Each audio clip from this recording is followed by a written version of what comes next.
number 28. Let's talk about the life of a young man who became the king, the first king of the divided kingdom. The nation of Israel was divided. There was a civil war that happened in the city, in the country. And the nation was divided from southern kingdom and then into a northern kingdom. And the other kingdom, the southern kingdom, was led by King Jeroboam, the first king in the divided kingdom. Jeroboam sa south, and then on the north was the son of King Solomon, nga mao si Rehoboam. So do not be confused. Rehoboam, sa ubos na siya ngaging harian sa north, south. Ang north kay mao si King Jeroboam. So ang ilahang ngalan, ligas lang og isa ka letter, no? Jeroboam o Rehoboam. So please do not get confused, okay? Verse number 26, the Bible says, just follow me with your eyes. And Jeroboam, the son of Nebat, an Ephrathite of Zereda, Solomon's servant, the Bible says, whose mother's name was Zeruah, a widow woman, even he lifted up his hand against the king. Verse number 27, and this was the cause that he lifted up his hand against the king. Solomon built Millo and repaired the breaches of the city of David, his father. Verse number 28, if we can read together. Verse number 28, go. And the man Jeroboam was a mighty man of valor. And Solomon, seeing the young man, that he was industrious, he made him ruler over all the charge of the house of Joseph.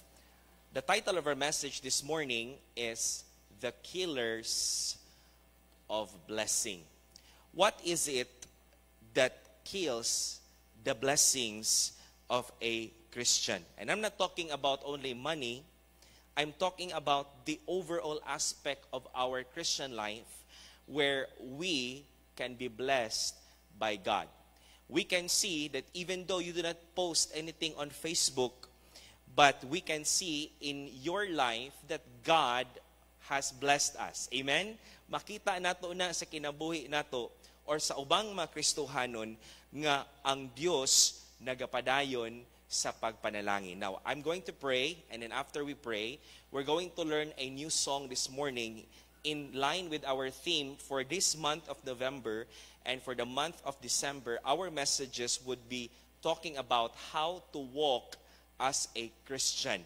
And I'm sure this morning that we are all prepared sa atong kasing-kasing to listen to the Word of God. Father God in heaven, I pray that you will bless this message and use the life of King Jeroboam to remind us, Lord, that we would avoid these three things that kills the blessing. In our Christian life, we ask you, O God, that you would continue to pour your blessings in each family, in each business, livelihood, profession, even to all our students who are studying. Lord God, I pray for them that as early, as young as they are, that they could see the power you're working sa ilang mga kinabuhi. And thank you, Lord, for all the visitors that are here. Thank you, Lord, for our regular visitors and for our first-time visitors. Even, Lord, to our visitors from Linienza, thank you, Lord God, for bringing them here. And, Lord, we ask you to bless the message. In Jesus' name I pray. Amen and amen. You may be seated, please. The song that we're going to learn this morning is Be an Example. And this comes from the book of Timothy, where Apostle Paul encouraged Timothy to be an example. As a young man, dili dapat biay-biayon ang kinabuhi sa usa ka batan-on. Dili mabiay-biay or magayaga-yagaan ang kinabuhi sa usa ka batan-on if you are just living as an example to the believers. And so, this is the message of the song, okay? So, this song goes like this, and I think ang mga choir members nakabalo nini. Many now are watching the footsteps that we take. Many soon will follow in the choices that we make. So let us then be faithful to be what we should be and leave a good example see. Chorus, be an example of the believers in word and in conduct. Be steadfast in love, in faith, in purity of life. For those behind us, let us stand within the gap and make a difference in their lives. Be an example to follow Christ. Verse number 2. Verse number 2. Let us then be watching the weary day by day, looking to encourage and to lead them in the way, to run the race with patience, on Jesus fix their eyes, and challenge them with excellence, that they might win the prize. Be an example of the believers in word and in conduct.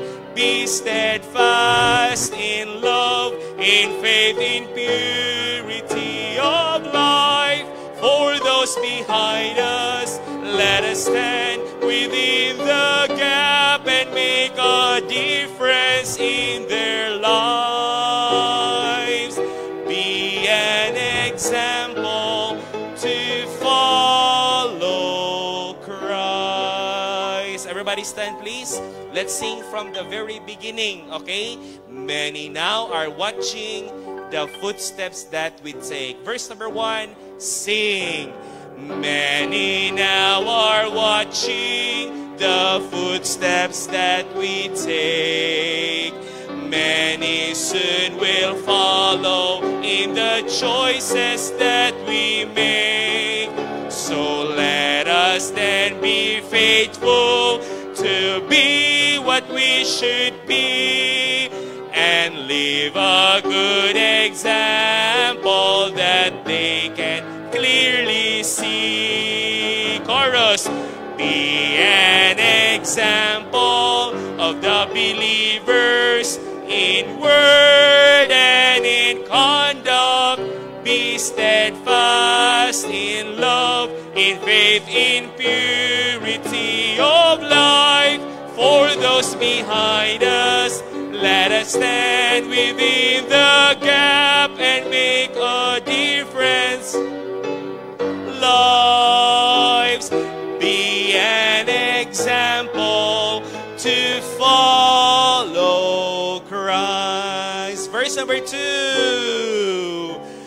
Let us then be watching the weary day by day, looking to encourage and to lead them in the way, to run the race with patience, on Jesus fix their eyes, and challenge them with excellence, that they might win the prize. Be an example to the believers in word and in conduct. Be steadfast in love, in faith, in purity of life. For those behind us, let us stand within the gap and make a difference in their lives. Be an example to follow Christ. One more time, chorus. Be an example of the believers in word and in conduct. Be steadfast in love, in faith, in purity of life. For those behind us, let us stand within the gap and make a difference in their lives. Be an example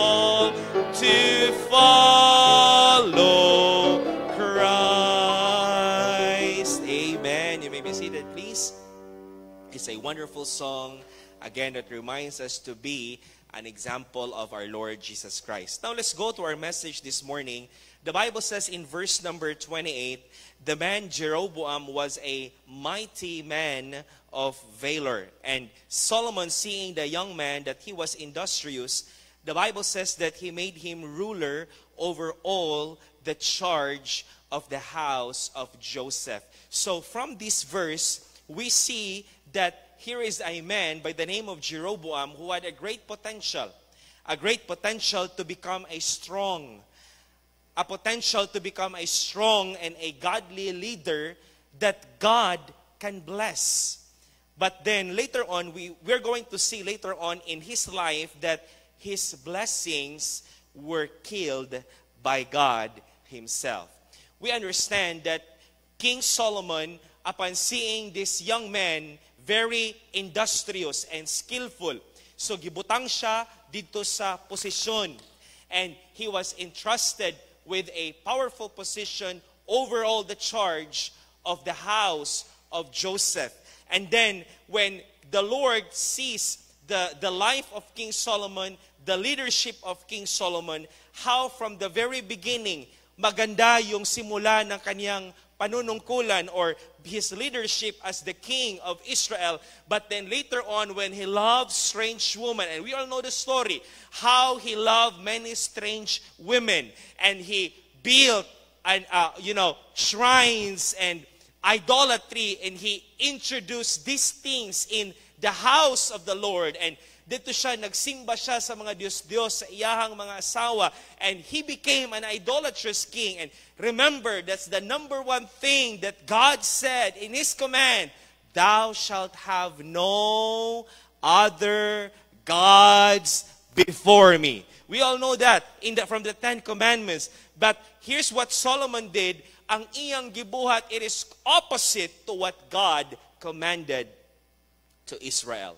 And so when the Lord saw that one, God took away the blessing. And he saw this man, Jeroboam, who had the potential to be a man who would follow the Lord. But then later on, his blessings, his privileges, his opportunities were killed by God. This morning, you might be like Jeroboam today. You might be a mighty man of valor. You might be a very industrious man, skillful man. Kugihan ka, nakakaitrabaho, you have a job, you have a wonderful business, you have a wonderful work, you have a wonderful family, you are talented, you are skillful, but if you will not watch out for these killers, you will never live a life that is blessed by God. So these three things are the things that we must realize this morning. First of all, number one, unsa ang pinakauna, number one killer of blessing. Number one, the killer of blessing is doubt. Everybody say the word doubt. Go. Doubt. Doubt. The other term for this is double-mindedness. When we don't believe in the promises of God, it kills the blessings of God. Now notice here in the life of King Jeroboam how God has given him wonderful promises. When God saw the potential of this young man, God gave him beautiful promises. Look at your Bible in 1 Kings chapter 11 verses 37 to verse number 38. It was the plan of God to transform the nation of Israel through his life. Gamiton siya sa Ginoo to revive the people, to turn the hearts of the people from worshiping idols into worshiping the one true God. And here's the promise of the Lord: if you are going to meet my conditions, I will bless you. Verse number 37, ingon ng Bible, and I will take thee. Because mo ni ang time nga King Jeroboam was not yet a king at this time. He was still a servant of Solomon. And then Prophet Ahijah took him. Pagkahuman, gigisi ang iyang sanina. Ano ba sa Tagalog ang gigisi? Na meron kasi tayong Tagalog dito na bisita. Punit. Napunit. Taglisura, gini mga Tagalog. Oy. his garment was torn, rent in pieces, and 12 kabuok gigisi for 12 times. And that is a picture of how God is going to divide Israel. So, gihatag mga kaigsunan ang pulo ngadto kang Jeroboam, and then the two was given to King Solomon, followed later on by his own son, King Rehoboam. And so, God said, I will make you a king. I will give you these tribes, these people, and you are going to reign over them. Verse 37, and thou shalt reign according to all that thy soul desireth, and shalt be king over Israel. Verse 38, the Bible says, and it shall be, if thou wilt hearken unto all that I command thee, and wilt walk in my ways, and do that is right in my sight, to keep my statutes and my commandments, as David my servant did, that I will be with thee. Look at the promise of God. And build thee a sure house. O si pasabot anang sure house, it means that I will establish your kingdom. No one, your throne will not be left by other people, but your children will follow after your leadership. So, i-build sa Ginoo ang iyang gingharian. Na ay musunod kaniya, na ay musunod sa musunod kaniya, hangtod mga kaigsunan, that God is going to prosper the land or the nation of Israel. So, what God has promised to David, the Lord said He will also do it in the life of Jeroboam when he would become a king. So, when King Solomon knew that Jeroboam was a threat of his kingdom, iyahang ipapatay. King Solomon, tried to kill him, tried to eliminate him, because he became a threat of his kingdom. And so Jeroboam went down to Egypt, and there we see how God protected Jeroboam from the hands of powerful King Solomon. 1 Kings chapter number 11, verse number 40. The Bible says, and Solomon sought therefore to kill Jeroboam. And Jeroboam arose and fled into Egypt, unto Shishak, the king of Egypt, and was in Egypt until the death of Solomon. So God preserved him. God preserved his life. Then later on, after the death of King Solomon, the Bible says, after the death of King Solomon, his next son, his son Rehoboam, reigned over all Israel. So, hindi pa na-divide ang nation ng Israel. There was still a united kingdom. And then after the death of King Solomon, ang ningpuli niya, the one who followed his kingship, his leadership, was his son, King Rehoboam. And then the people marched in the palace and said, grabe, daghan, bugat na kaayo ang among burden namo as a citizen of this country. Bugat kaayo ang mga taxes. Can you please lighten our burdens? Because just to sustain the lifestyle of King Solomon, grabe ang buwis, tax diri, tax dito, and the people were very burdened to give their taxes, their duty, their responsibility. And so King Rehoboam, in God's divine power and divine arrangement of scenario para mabungkag ang nasod sa Israel, unsay gibuhat ni King Rehoboam, instead that he would listen to the cries of the people, to the requests of the people, that he would lighten the burden, iyahang giduble. Iyang mas gipabugatan pa niya ang burden sa mga katawhan sa Israel. And the Bible tells us that King Solomon, gapadala siya og tao nga ginganlan og, what's his name? Ginganlan og, in 1 Kings chapter number 12, nagpadala siya og usa ka tao nga mag-collect sa mga buwis, unsay gibuhat sa mga tao. The Bible says, sa dihang gi-collect niya ang buwis, ingon ang pulong sa Ginoo, gibato ang katong tax collector, katong magkuha sa mga tribute, gibato si Adoram ang iyang ngalan, Adoram. 1 Kings chapter 12 verse number 18. Gibato si Adoram kay ang mga tao, they rebelled against the son of King Solomon, King Rehoboam. So the nation was divided into two. And you notice how God's word is very true. In his word to Jeroboam before he became a king, the Bible says that the nation was divided, and this led up the fulfillment of the promises of God's word to Jeroboam, that I will give you the land of Israel and you will reign over them. The Bible tells us in 1 Kings chapter 12 verse 19 to 20, after the division of the land, the Bible says, ingon ang pulong sa Ginoo in chapter 12 verses 19 to 20, so Israel rebelled against the house of David unto this day. And it came to pass, when all Israel heard that Jeroboam was come again, that they sent and called him unto the congregation and made him king over all Israel. And there was none that followed the house of David, but the tribe of Judah only. So just imagine what happened.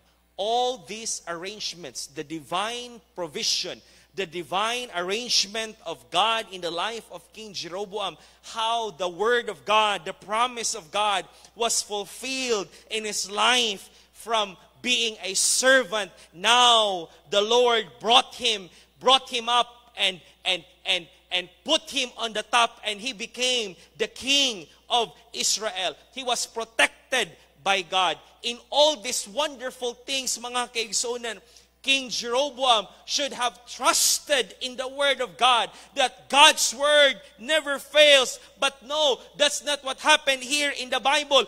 Despite of these wonderful things that happened in his life, Jeroboam doubted the promises of God and the power of God. And when he began to doubt the power of God and the promises of God, this marks the departure of the blessings of God for Jeroboam. The Bible says there was now a political crisis.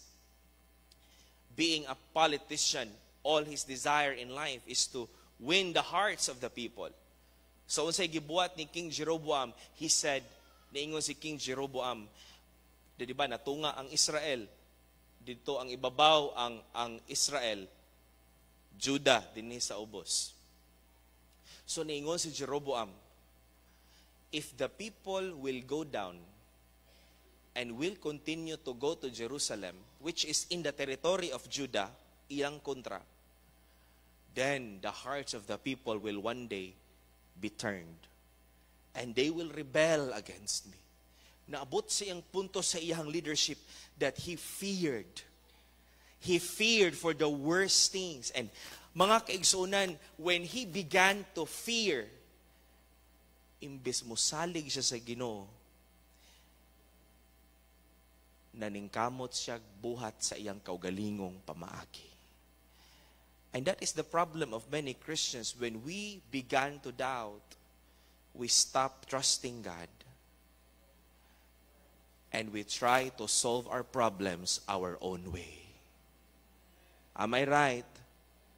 We try to solve our problems in our own way, even to the point that we compromise our Christianity. And so that's what happened. So, ingon si Jeroboam, one day, the people will leave me. If they will continue to go, so this is what I'm going to do. Naningkamot siya, nagbuhat siya iyang kaugalingong templo. Next slide, please. The Bible says, to make the long story short, because this is a lengthy text, taas kayo ni nga mensahe, taas kayo ang atong mga basahonon. But here's what he did. Ingon siya, okay, so this is what we're going to do. Magbuhat kog Diyos. Para dili na muadto ang mga tao dito sa land of Judah. Nagbuhat siya golden calves. 2 golden calves. And this is what the Bible says. Nagbuhat siya 2 golden calves sa isig katumoy sa boundary sa Israel. Next slide, please. Just to have an idea of what is the situation. So, kanang purple, mo na siya ang Israel. That's the kingdom of King Jeroboam. On the green side, kanang Judah, mo na ang gireign ni King Rehoboam. And so, ang gibuhat niya, nagbuhat siya 2 golden calves sa isig katumoy. Now, I think, can you zoom it, operator? Maka-zoom mo din na sa slide. Okay? So, if you notice, dito sa pinakaibabaw, kanang pinakaibabaw sa purple, na ay word nga Dan diha. Dan. Yan, kanang Dan. That's the first location of the golden calf. And then on the second, gibutang niya, ubos pa, palihog, dito sa Bethel. Bethel. You notice, in the boundary, para dili na sila muadto sa Judah, gibutang niya dito sa Bethel. The 2 golden calves. And the Bible says, nagbuhat siya iyang kaugalingon nga simbahan. He made his own priest. He appointed priest of low quality nga mga pari. Walay mga requirements nga ma-fulfill. Dili sila mga Levites. Dili sila worthy nga mag-offer para sa Ginoo. But King Jeroboam appointed them as priests. And then the Bible also tells us that King Jeroboam made similar festivals just to mimic, to imitate the celebration of Judah, the celebration in the temple that was made by King Solomon. He also made his own festival. 1 Kings chapter 12, verse number 26. Let's open our Bibles quickly atong pagabasahon so that we can understand what the word of God is. Verse number 26, and Jeroboam said in his heart, now shall the kingdom return to the house of David, if these people go up to do sacrifice in the house of the Lord at Jerusalem. Then shall the heart of these people turn again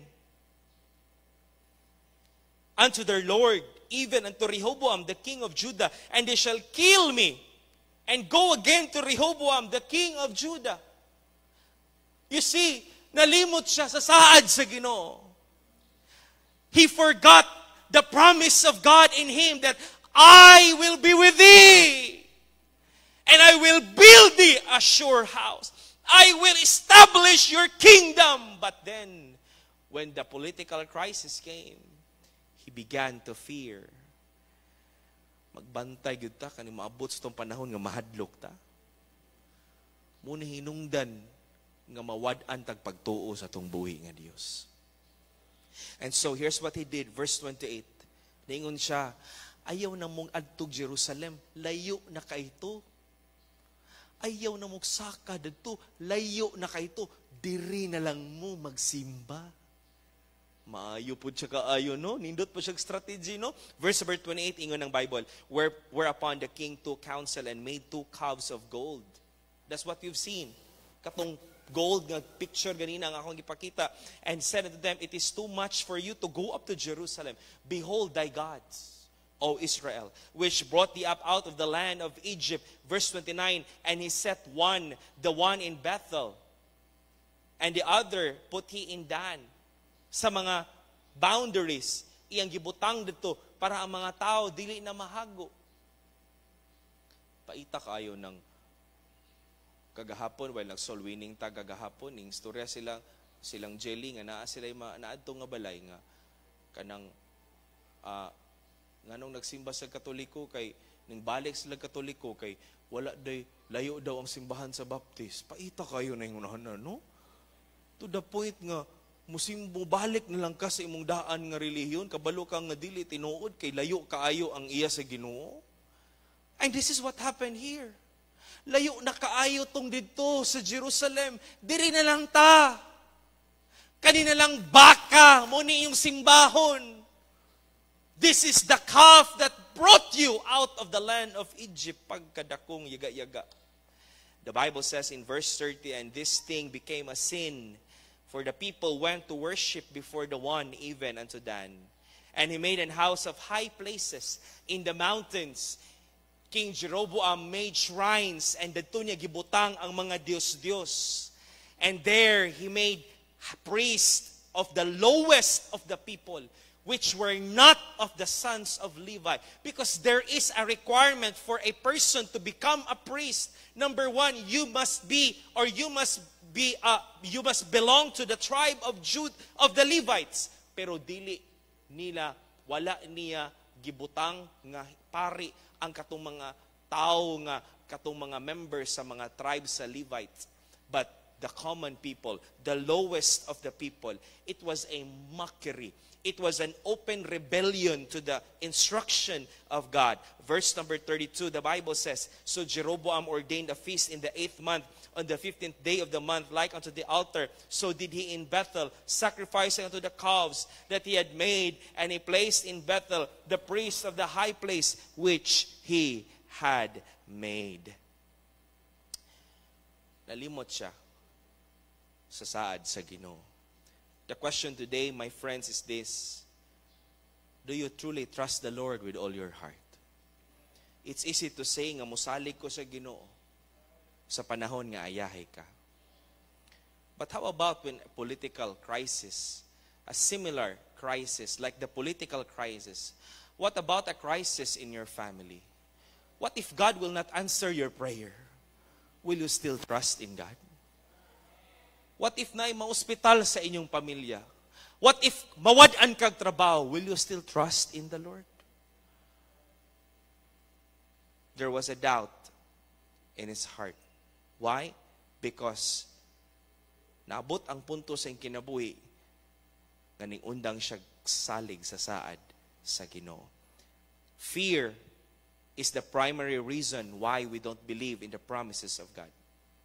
That's why the Lord Jesus Christ said to Joshua, before he went and conquered the land of Canaan, the Lord reminded Joshua to be strong and of a good courage.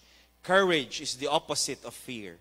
The Bible says in Joshua chapter 1, verse number 9, "Have not I commanded thee? Be strong and of a good courage.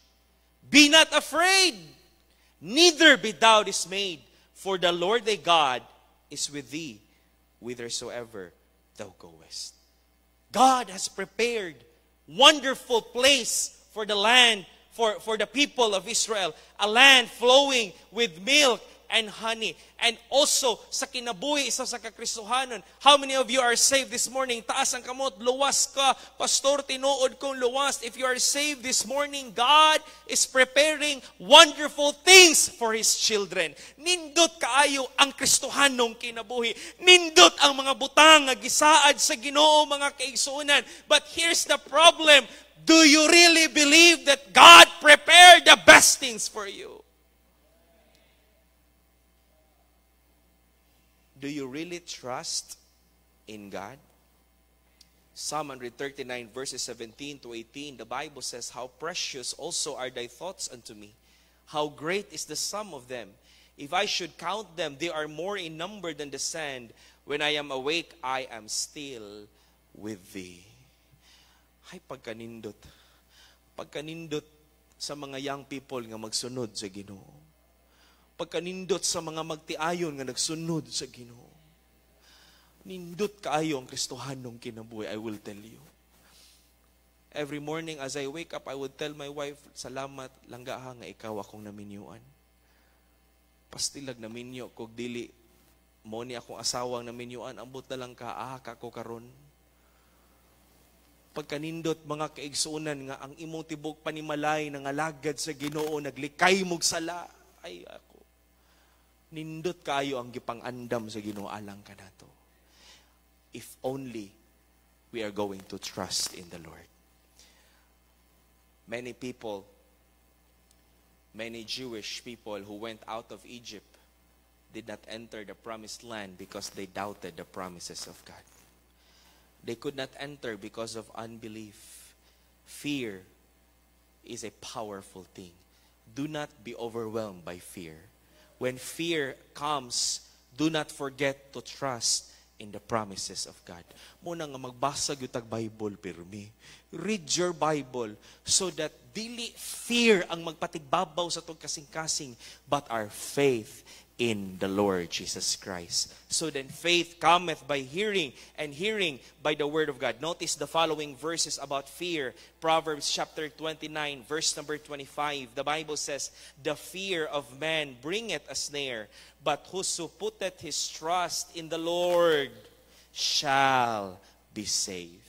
Do not fear, mga kaigsunan. Trust in the Lord. Jeremiah chapter 17, verse number 5 to 9. Just like what happened to King Jeroboam, he trusted in his own skill. He trusted in his own strategy, his own plan to build his kingdom. Dili ko, ana, ayaw ko di na ko magtagad sa Ginoo. Maningkamot kog akong kaugalingon, magbuhat kog akong kaugalingon pamaagi, o magbantay ta. If that is what is going to happen in us when we start to depart from the Lord, cursed be the man nga musalig sa iyang kaugalingon. Cursed be the man that trusted in men. You are cursed if you're going to trust in someone apart from God. Salig ka sa ubang tao, wa ka nagsalig sa Ginoo, tinunglog yun ka. Luoy gyud ang tao nga magsalig kag tao. Sandig-sandig kag politiko, luoy gyud kay ka. Kay kanang power, mulabay ra gyud ng gahom. And make it flesh his arm. You trust in your own self, and whose heart departed from the Lord. Verse number 6, the Bible says, for he shall be like an heath in the desert. You are like a plant in the desert, and shall not see when good cometh, but shall inhabit the parched places in the wilderness. Your life will be empty, just like a plant in the wilderness. Very dry. Why tubig? Why panalangin? Why makitaan nga nindot? The Bible says in verse number 7, blessed is the man that trusteth in the Lord, and whose hope the Lord is. For he shall be like as a tree planted by the waters, and that spreadeth out her roots by the rivers, and shall not see when heat cometh, but her leaf shall be green, and shall not be careful in the year of drought, neither shall cease from yielding fruit. That's why tonight in verse number 9, the Bible says, pagbantay sa imuhang kasing-kasing. Basin ang imong kasing-kasing, dili na puno sa pagtuo, basin puno na nagpagduha-duha. The heart is deceitful above all things, and desperately wicked. Who can know it? Aside from that, this morning, daghan sa mga tao ang muadtog impierno tungod kay mahadlok sila. Because of fear, many people will die and burn in hell because of fear. Mahadlok sila, maminaw sa pulong sa Ginoo, kay basin unya og yaga-yagaan sila. Mahadlok sila nga maminaw sa pulong sa Ginoo, kay bugal-bugalan sila. They fear to receive Christ as their Lord and Savior, because what would other people think of me? What would my relatives think of me? What would my fellow workers, office mates, classmates would tell me if I will follow the Lord in prayer, if I will go to church, if I will listen to the Word of God? What will they say to me? Revelation chapter 21, verse number 8, the first adjective there is fearful. But the fearful, those people who are burning in hell right now because they were too afraid to receive Christ as their Lord and Savior. Mahadlok ko. Anong dawaton ako si Kristo? Mahadlok ko, maulawan unya ko, dugay na raba kong tigsimba, unya pagkahuman, wala di ko tinud-an na yung nagdawat ni Kristo. Maulaw ko, di na lang nako dawaton si Kristo. Tuwa kag impierno tungod sa imong kahadlok. And the unbelieving, everybody go, but the fearful, and the unbelieving, and the abominable, and murderers, and whoremongers, and sorcerers, and idolaters, and all liars shall have their part in the lake which burneth with fire and brimstone, which is the second death. Do not go to hell because of fear. Trust in the Lord Jesus Christ as your Lord and Savior. Dawata siya karon, pasudla siya sa imong kasing-kasing. Number 1 killer of blessing is doubt. Continue to trust in the Word of God. Amen? Salig sa pulong sa Ginoo. Number 2, the second thing, the second killer of blessing starts with letter D. Number 2, disobedience. Notice today, in our text, how the Lord explained to Jeroboam, why is it that he is going to divide the nation of Israel? Gi-explain sa Ginoo nganong iyahang pikason ang nasod sa Israel. And he is going to punish Israel because of this thing nga ilang gibuhat. Nga gibiyaan nila ang Dios. But here's what the Bible says. Instead of learning not to make the same mistake again, King Jeroboam deliberately disobeyed God. 1 Kings chapter 11 verse 33. Ingon ang Bible. Magbantay ta kanang sige ta kadungog og wali pagkahuman murag gyapon ang atong buhaton. Unya mag-expect ka nga panalanginan ka sa Ginoo. Mag-expect ka nga panalanginan sa Ginoo ang imong trabaho, ang imong negosyo, ang imong panginabuhi, ang imong pamilya. Unya nakadungog na ka sa pulong sa Ginoo, unya dili ka mamati sa pulong sa Ginoo. The Bible says in verse 33, giingnan na siya sa Ginoo. This is the reason why I am going to divide Israel. Verse 33 ingon ng Bible, because that they have forsaken me and have worshipped Ashtoreth, the goddess of the Zidonians, Chemosh, the god of the Moabites, and Milcom, the god of the children of Ammon, and have not walked in my ways, to do that which is right in mine eyes, to keep my statutes and my judgments, as did his father. The very reason why divided the land of Israel, the nation of Israel, because of idolatry, because they have forsaken the Lord, but instead nga, magkat-on siya that I will not do what King Solomon did. Iyan ay nung gibuhat, ang gibuhat nila.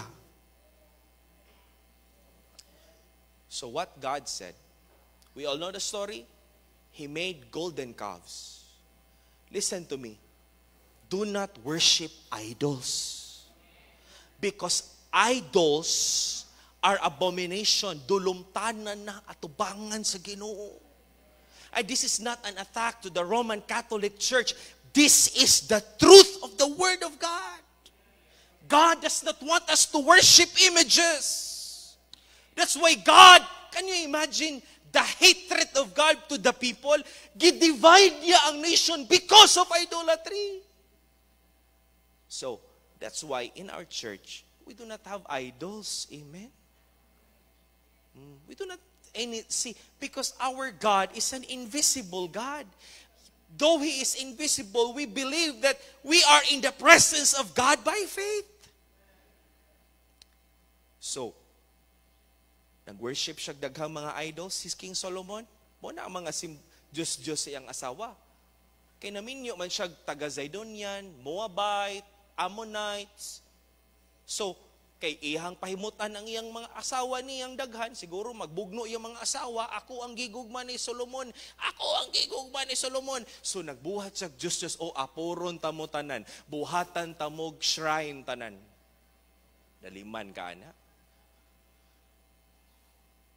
So, sa gibuhat ni Jeroboam, we have read, we don't need to read it again, but we all know the story.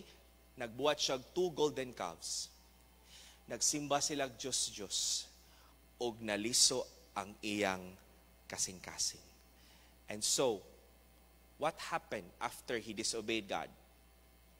When King Jeroboam disobeyed God, bantay gyud ta.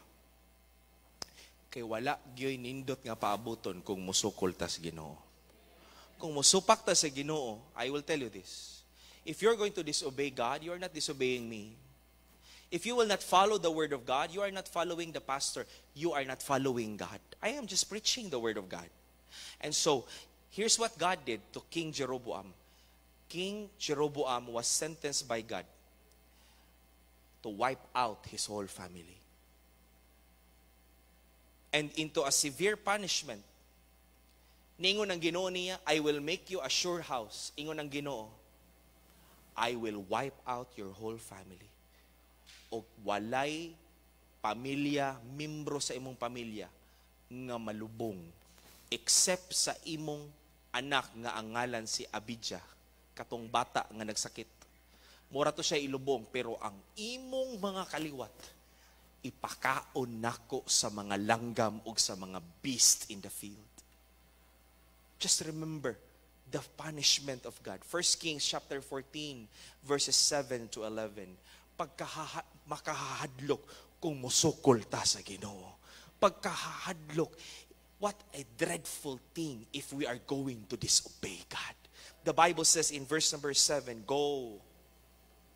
And this was the time nga ang asawa ni Jeroboam, nagsakit ang anak si Abijah, ning adto siya dito sa balay sa prophet para magpaayo.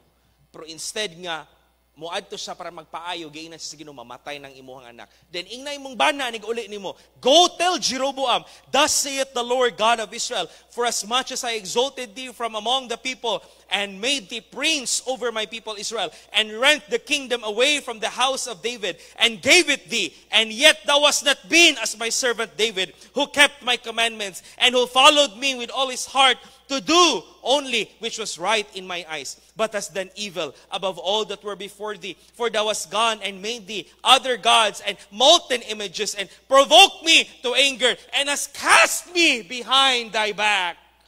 Verse number 10, therefore, behold, I will bring evil upon the house of Jeroboam, and I will cut off from Jeroboam him that pisseth against the wall, and him that is shut up and left in Israel, and will take away the remnant of the house of Jeroboam, as a man taketh away dung, till it be all gone. Verse number 11, him that dieth of Jeroboam in the city shall the dogs eat.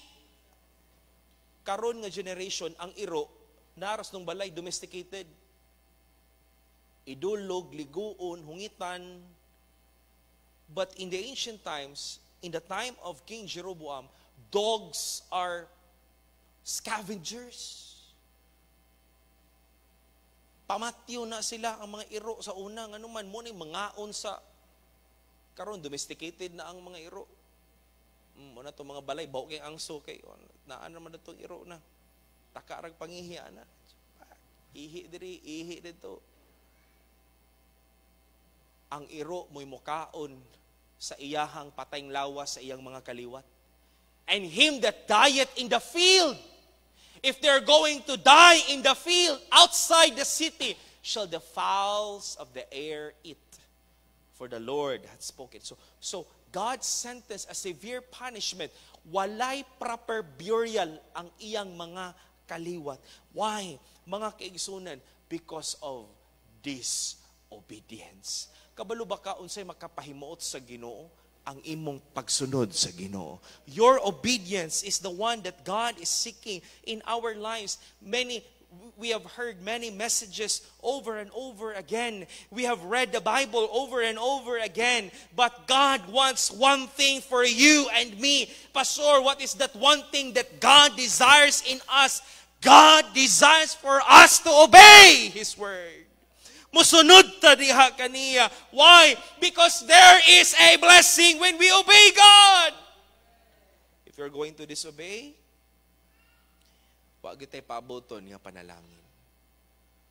Mga ginikanan, kung musunod ka sa Ginoo, just like what happened to King Solomon, when he disobeyed God, his family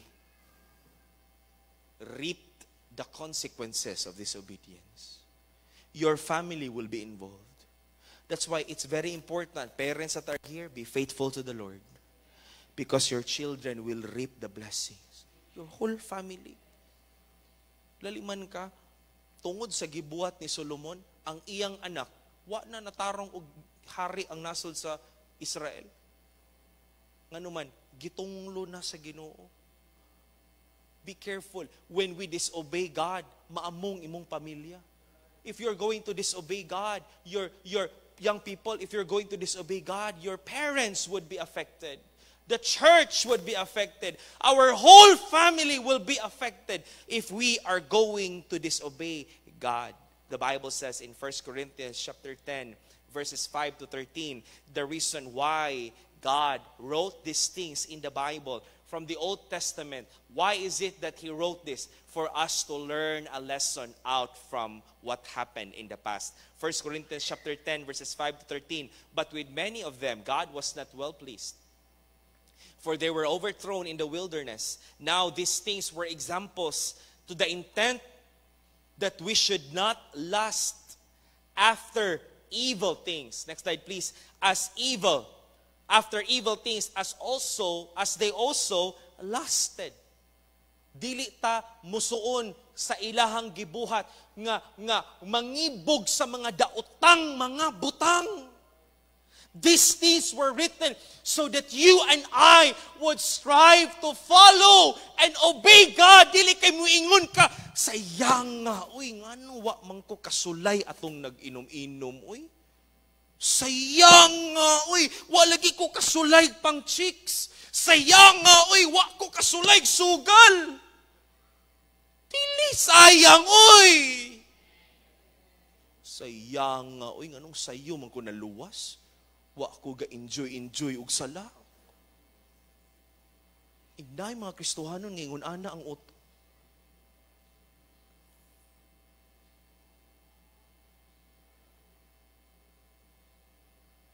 gisulat ni sa Ginoo so that we are going to fear God. That we would not follow the examples. Because we all know nga, the pleasures of sin is only for a short season. Pura dyan. Yang people, hinumdumi yun ninyo, kadyut radyod kayong kalipay sa sala. Magtanom kag sala. Lingaw kay kang gatanom, pero pag-ani, ana, wa gyud ka kay balo. Unsay imong anihon pag-abot sa unahan. The Bible says, neither be idolaters as some of them. As it is written, the people sat down to eat and drink and rose up to play. Neither let us commit fornication as some of them committed and fell in one day 23,000. Neither let us tempt Christ as some also of them tempted were destroyed of serpents. Neither murmur ye as some of them also murmured and were destroyed of the destroyer. Now all these things happen unto them for an examples, and they are written for our admonition, upon whom the ends of the world are come. Apostle Paul reminded the church in Corinth that when the end time comes, grabe ang sala mga kaigsunan. Unang kinahanglan yun ning iwali ang sala sa church. Iwali yun ni pirmi. Dili lang para ninyo, kundi para sa alagad sa Ginoo. Kaya ang alagad sa Ginoo, he should be an example to the people. It must be preached. Upon whom the ends of the world are come. Wala na. Ladlad na karon ang mga bayot. Sa una magtago-tago, karon ladlad na. Udagan pamanggani o politika. Ladlad na ang korupsyon. Ladlad na kayo. Normal na karon ang mga butang nga dili normal sa una. Mga Kristohanon, magpuyo-puyo na. Mga Kristohanon, di na mag-insaktog sa nina.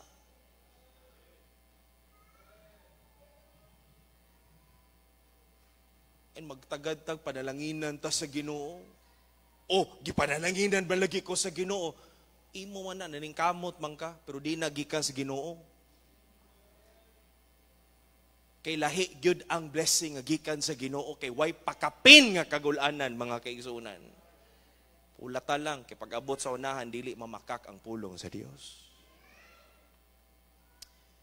The Bible says, these were written as an example. Verse number 12, wherefore, magbantay ta. Be careful that you are not going to disobey God. Wherefore, let him that thinketh he standeth take heed, lest he fall. That's why we are to pray for each other. Amen? We are to pray for each other. Lord, please protect my wife, my husband, my whole family, my children. Salamat ko sa mga young people. Nag-message ako si tita ganina. Anas tita na ko, pastor, naaday mi sa Cebu, pastor, kanang kami ni Kuan. Murag si tita, yun na ang spokesperson na ni Carno. Murag mo na istoryador sa inyo, sa ilahang grupo. Oh, sa pastor, naami din pastor, diri lang mi sa Katipunan magsimba. Agri kanina paminawon, no? Nga na-mention nila ba nga, magsimba mi din Ano man, na yung mga young people, tuwag laing lugar, dili naman imba. Uy, mga anak, bantayi, mga ginikanan, bantayin yung mga anak. Basi wala na simba-simba sa laing lugar. The Bible says in verse 13, there hath no temptation taken you. We all know the verse. Everybody go. There hath no temptation taken you, but such as is common to men. But God is faithful, who will not suffer you to be tempted above that you are able, but will with the temptation also make a way to escape, that ye may be able to bear it. It means nga dunay faithfulness sa Ginoo that He will give to us, that we can continue to obey God and not to disobey Him. The number 2 killer of blessing is disobedience. The Bible tells us in Deuteronomy chapter 5, verse 29, God is looking for an obedient people. Desire in your heart this morning, I'm going to obey God. I'm going to obey God. Obey. Everybody say the word now, obey. Go, obey. I'm going to obey God. Sundo nako ang Ginoo. Sundo nako ang Ginoo. Ang kalibutan nag-ingon, follow your heart. No, ang Kristohanon, follow God. Follow God. Lisod ding follow your heart. Kay, lo na ibog jugo ninyo. Diyan ako kasing-kasing.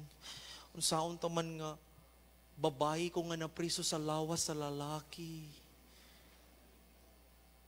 Ingon po ang ginikanan nga wapoy buot. Kung saan ka masaya, susuportaan kita. Tua. O di, gatukod og parlor. Okay kayo. Mga kaigsunan, do not follow your heart. Follow God. Disobedience. Notice what the Bible says. God prepares blessing for those who obey Him. Wa gyud ko gamahay nga ning obey ko sa Ginoo. Lord, salamat Ginoo nga imo kong giubanan, gigayahan ko nimo. Mo ng mga young people nga naa dinhi, gusto kag panalangin sa unahan sa imong kinabuhi. Obey God. Verse number 29, everybody read, go. Oh, that there was such an heart in them, that they would fear me and keep all my commandments always, that it might be well or good with them. And with their, you notice if you're going to obey God, maapil sa blessing ang imong mga anak, ang imong pamilya, their children forever. Pastor, unsaon pagpanalangin nga wa man mi anak, tigaan kag unang anak sa Ginoo. Gusto di kag anak o tigaan kag 5 kaset sa imuhang pamilya. 5 kaset. Syarog di maniwang si Brother Efren ng 5 kaset, pun-i pa na. Musunod lang ta sa Ginoo na ipanalangin sa unahan. Amen. This church, if the church will obey God, there is a blessing for the church. Salamat ko ani nga simbahan that we faithfully obeyed the Lord in the Great Commission. Kani nga church, by God's grace, nagsulwining o padayon. Salamat ko sa mga members sa church nga nagpadayon sa pagpangabig o kalag. Kini nga church, nagpadayon og support sa mga missionaries all around the world. We are supporting all the missionaries in the ABC. For siguro mga 300 na sila ka mga missionaries. We are supporting them, and we are also supporting missionaries in the local field. Dinhi sa Pagadian, dito sa Dumaguete, natay mga missionary nga gipang suportaan. Nganuman, kay mauna ang sugo sa Ginoo sa simbahan. Number 1, the number 1 killer of disobedience is doubt. Number 2, the second killer of disobedience is this of blessing is disobedience. Number 3 and the last, the number third or the third blessing of the third killer of blessing is defiance. Defiance means refusing to turn from sin despite the conviction. Gahi ulo ba? According to a recent study of psychologist and Professor Richie Zwigenhaft, there is a link between, next slide please, signature size and the ego of man. Kung dako daw ang imuhang pirma, it reflects your ego. And accordingly, out of the words of Donald Trump, I love my signature. Yan magiging istorya. Huwag tanawa yung pirma. Dako kay nagpirma. In his conclusion, the signature size is not only an indicator of status and self-esteem, but it is also, as recent studies suggest, an indicator of narcissistic tendencies that many argue are exhibited by Trump's big, bold signature. Kanang bitong, kabalo mo ng narcissistic nga tao, kanang siya ang insakto pirmi ba? Kanang di gud siya masayop. Siya gud na ang insakto. Ingon sila, nasa tamang babae ka pag nalaman mong parati siyang tama, no? Siya, di siya palupig. Kung naapoy kay istorya, siya po, napod siya istorya po. Siya gud na mo'y maglabaw tanan. Muna ang mga narcissistic people. And there is now a study, kung dako daw kag pirma, it reflects your ego. Munang, sukad ugma akong pirma, gamay na lang kaayo. Kinahanglag bag ni paying glass ba? Oy, pirma din mo ni sir. Oh. Dako kay pirma. Pero ang akong pangutana, kay ang ilang gibasihan ani, ang library card ang ilang gibasihan. Usa sa study nga gigamit niya, kay every time ang mga estudyante sa library mo pirma man kana, di ba? Maghulam kag libro sa library. Tigadtuan mo library sa una. Murag kantin ra siguro inyong tigadtuan.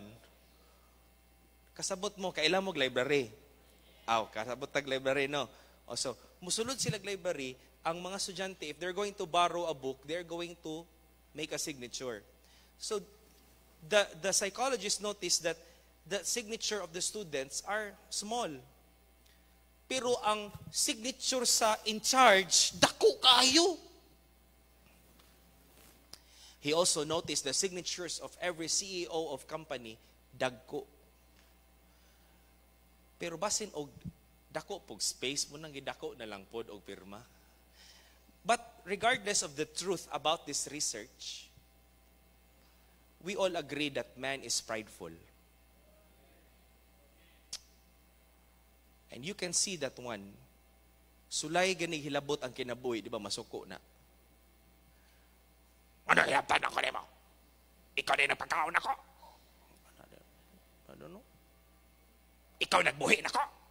Ano ang tao? Ngano man kay ang tao hambugiro. Amen na lang para mahumanta. Tanawan ng kilay sa imong tapad. Hambugira kay kilay. Kilay pa lang. Eyebrow pa lang daan. Prideful. Hambugiro ang tao. We are all prideful. We are all egotistic. And this is what happened to King Jeroboam. When King Jeroboam disobeyed God, nagbuhat siya Diyos-Diyos, he worshipped idols, his heart departed from God. The Bible says in 1 Kings chapter 13 that God sent a prophet, a man of God, to warn him, to rebuke him. But instead, his prideful and stubborn heart, out of that kind of heart, he attempted to assault physically the man of God. Ang trabaho sa alagad sa Ginoo, tigbadlong sa kinabuhi nato. Amen? Amen? Ang pastor, the pastor is called a pastor because he is a shepherd. Unsa ang Bisaya sa pastor? Unsa ang Bisaya sa shepherd? Magbalantay. Munang ayaw mo katingala nga si pastor himantayon. Nabay magbalantay nga di himantayon. Hello? Amen? Kung si pastor himantayon kay kinabuhi, nganong dili na lang gud iyang kinabuhi mo ibantayan? Ikaw na lang magpastor nako, no?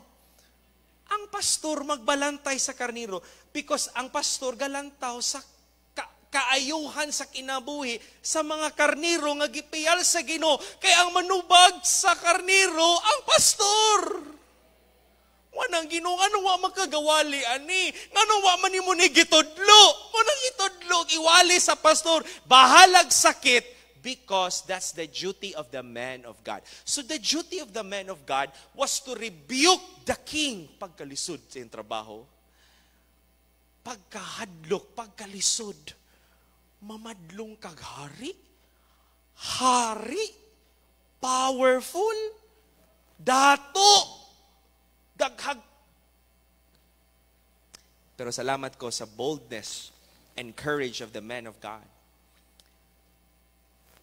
When he rebuked the king, the man of God, naabot dito. So diyang iyang girebuke ang hari. The Bible says, iyang gihawiran ang alagad sa Ginoo. He was in the altar, worshiping idols, offering incense. And then, girebuke siya sa alagad sa Ginoo, giinan siya, all the prophets nga nag-offer ani nga incense, all their bones will be burned in the altar. And it was prophesied 300 years later, na fulfill ang saad sa Ginoo. Tanang mga pari, tanang mga nagsimba, mga naghala dito sa altar, all their bones sa cemetery gikuha sa hari nga ning sunod o gisugno dito sa altar. So he was rebuked by the man of God, but instead nga mag-humble down siya siyang kaugalingon, iyang gihawiran ang alagad sa Ginoo. Iyang gihawiran ang alagad sa Ginoo ug sa diyang ning hawid siya, ning gahi ang iyang kamot. Na-paralyze ang iyang kamot. Notice what the Bible says. 1 Kings 13. I'm about to end my message. 1 Kings chapter 13, verses 4 to 6. Look at your Bible. Ingon ang Bible. And it came to pass when King Jeroboam heard the saying of the man of God, which had cried against the altar in Bethel, that he put forth his hand from the altar, saying, lay hold on him and his hand, which he put forth against him, and his hand which he put forth against him dried up, so that he could not pull it in again to him. Ninggahi ang kamot. Murag na paralyze ang iyang kamot. And so, the king cried out, Pastor! Pastor! Yan po ko sa Ginoo. Nausaban niya akong kamot. What happened to my hand? Pastor, pray to the Lord for me that He will heal me. Verse number 5, verse number 6. The man of God prayed to the Lord to heal the hand of King Jeroboam. The Bible says in verse number 6, and the king answered and said unto the man of God, entreat now the face of the Lord thy God, and pray for me, that thy hand may be restored me again. And the man of God besought the Lord, and the king's hand was restored. Giayo sa Ginoo ang iyang kamot, and became as it was before. So, naluoy ang Ginoo, gitigaan siyag second chance, pero gahi gyud siyag ulo. Last verse, verse 33. Verse 33. Everybody, 1 Kings 13, verse 33. He should have repented. He should have changed. Pero gahi gyud ulo ang tao. Hello? Verse 33. Mo ni ang mupatay sa panalangin kaning gahi itag ulo. Verse 33. Everybody read. After this thing, Jeroboam returned not from his evil way, but made again the lowest of the people priests of the high places. Whosoever would, he consecrated him, and became one of the priests of the high places. Instead nga mag-usab siya, nagpadayon siya. Naba mo'y nakita nga Kristohanon nga masiunsaon ni magbadlong, magpadayon gihapon sa iyang dalan nga dili mao. Listen to me, if you're a Christian this morning, ayaw pagpagahi sa imong kasing-kasing. If you want to be blessed by God, if you want to continue to receive the blessings of the Lord, and I do not know how God is going to bless you. I'm not God, but I'm sure He knows what is best for you. Do not defy God. Ayaw paghahia ang imong kasing-kasing. Paminaw mo, kung maigo ganita sa mensahe, ayaw og hawa sa simbahan. Humble yourself down and talk to the Lord and ask the forgiveness of God. Lord, thank you nga nakigstorya ka nako. Please change me. I want to repent of my sins. usba nga akong kinabuhi. Because if you are going to defy God, masuko ka sa Ginoo, musukol ka sa Ginoo, masuko na ka sa pastor, masuko na ka sa simbahan, I will tell you, nindot ra na sa sugod, pero pag-abot sa unahan, muhilak ka. Kay walay nindot nga butang nga paaboton if we are going to depart from God. Avoid these three things. Number 1, doubt. What's number 1? Doubt. Number 2, disobedience. And number 3, defiance. Everybody stand, please. Continue bowing your heads and closing your eyes. I do not know how God speak to your heart today. Ikaw lang o ang Ginoo mo'y nasayod. But here's the thing this morning. If God is speaking to your heart, Pastor, I don't want this killer of blessings in my life. I don't want to live in fear, in doubt, in double-mindedness. I want to have faith in my heart, in the promises of God, to believe in the promises of God. I want to keep the faith. I want to obey you. I want to obey you, O God, in my life. As the piano plays softly, will you come here in the altar and let's talk to the Lord. Dito sa altar, and let's talk to the Lord and say, Lord, help me.